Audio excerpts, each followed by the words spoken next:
Value investing course के इस 4th episode में आपका स्वागत है।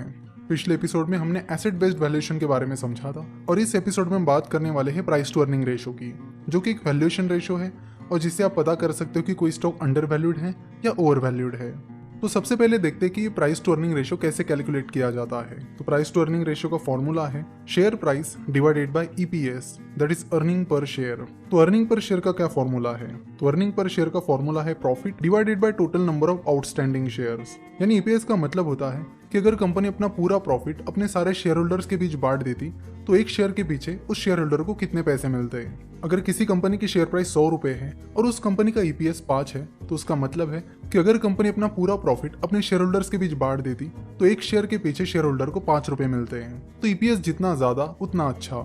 ईपीएस में जो प्रॉफिट है वो आपको प्रॉफिट एंड लॉस स्टेटमेंट से मिल जाएगा। वही जो total number of outstanding shares है वो आपको कंपनी के एनुअल रिपोर्ट में शेयर होल्डिंग पैटर्न में मिल जाएंगे। या फिर अपने ऐसे भी कैलकुलेट कर सकते हो, अगर आप कंपनी के मार्केट कैपिटलाइजेशन को कंपनी के शेयर प्राइस से डिवाइड करते हो तो आपको कंपनी के टोटल नंबर ऑफ शेयर्स मिल जाएंगे।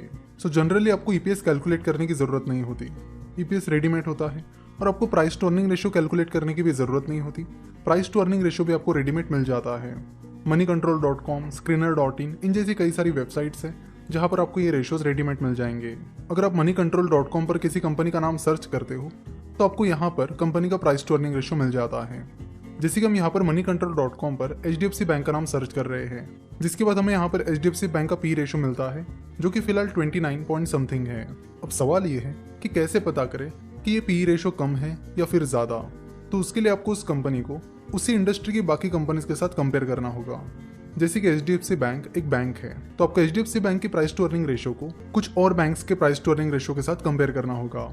HDFC बैंक एक प्राइवेट बैंक है तो हम कोशिश करेंगे कि HDFC बैंक के पी रेशियो को बाकी प्राइवेट बैंक के साथ ही कंपेयर किया जाए। तो अगर हम कोटक महिंद्रा बैंक का प्राइस टू अर्निंग रेशियो देखते हैं तो वो फिलहाल 57 पॉइंट समथिंग है। ICICI बैंक का प्राइस टू अर्निंग रेशियो देखते हैं तो वो फिलहाल 49 पॉइंट समथिंग है। तो HDFC बैंक की प्राइस टू अर्निंग रेशियो को कोटक महिंद्रा बैंक और ICICI बैंक से कंपेयर करने के बाद हमें पता चलता है कि HDFC बैंक का price to earning ratio Kotak Mahindra bank और ICICI बैंक से कम है। तो इसका क्या मतलब है, तो हम इसे भी देखेंगे। वैसे प्राइस टू अर्निंग रेशियो कम है या ज्यादा, इसे चेक करने का बेस्ट तरीका ये है कि आप उस कंपनी के प्राइस टू अर्निंग रेशियो को उस इंडस्ट्री की प्राइस टू अर्निंग रेशियो से कंपेयर कीजिए। मनी कंट्रोल पे आपको इंडस्ट्री पी भी मिलता है। ये इंडस्ट्री पी उस इंडस्ट्री की सारी कंपनीज के प्राइस टू अर्निंग रेशियो का एवरेज पी होता है। सो यहाँ पर आप देख सकते हो कि बैंकिंग इंडस्ट्री का price to earning ratio 35 point something है। यानी जितने भी बैंक्स है उन सारी बैंक्स का एवरेज पी 35 पॉइंट समथिंग है। सो अगर किसी बैंक का प्राइस टू अर्निंग रेशियो उस इंडस्ट्री के एवरेज पी रेशियो से कम है तो वो कंपनी अंडर वैल्यूड हो सकती है। लेकिन अगर किसी कंपनी का पी रेशियो उस इंडस्ट्री के पी रेशियो से कम है तो उसका यही मतलब नहीं है कि वो स्टॉक अंडर वैल्यूड है, उसके कुछ और भी मतलब निकल सकते हैं। अगर किसी कंपनी का पी रेशियो कम है तो उसके पीछे कई सारे अलग अलग रीजंस हो सकते हैं, जैसे कि सही में वो स्टॉक अंडर वैल्यूड हो सकता है या फिर वो कंपनी खराब परफॉर्म कर रही है इसलिए इन्वेस्टर्स उस कंपनी में इन्वेस्ट नहीं कर रहे हैं, क्योंकि जो कंपनीज खराब परफॉर्म कर रही होती है उनका पी रेशियो भी कम होता है। पर्टिकुलरली अगर आप देखोगे कि जो कंपनी बैंक्रप्सी के नजदीक है या बहुत ही ज्यादा खराब परफॉर्म कर रही है तो ऐसी कंपनीज का प्राइस टू अर्निंग रेशियो भी काफी कम होता है। तो प्राइस टू अर्निंग रेशियो का एनालिसिस करते वक्त आपको इस चीज पर जरूर ध्यान देना होगा कि अगर किसी कंपनी का प्राइस टू अर्निंग रेशियो ज्यादा है तो वो ज्यादा क्यों है, और अगर किसी कंपनी का प्राइस टू अर्निंग रेशियो कम है तो वो कम क्यों है। अगर कोई कंपनी अच्छा परफॉर्म कर रही है, उसके फंडामेंटल्स अच्छे हैं, उसका मैनेजमेंट भी अच्छा है, उसके फ्यूचर प्रोस्पेक्टिव्स भी आपको अच्छे लग रहे हैं और उसके बावजूद भी उस कंपनी का प्राइस टू अर्निंग रेशियो कम है तो फिर वो कंपनी अंडर वैल्यूड हो सकती है। तो पी रेशियो से वैल्यूएशन डिसाइड करते वक्त आपको बाकी फैक्टर्स भी नजर में रखने होंगे कि वो कंपनी कैसे परफॉर्म कर रही है, उसके प्रोडक्ट्स एंड सर्विसेज, उस कंपनी की परफॉर्मेंस फ्यूचर में कैसे हो सकती है, एटसेट्रा।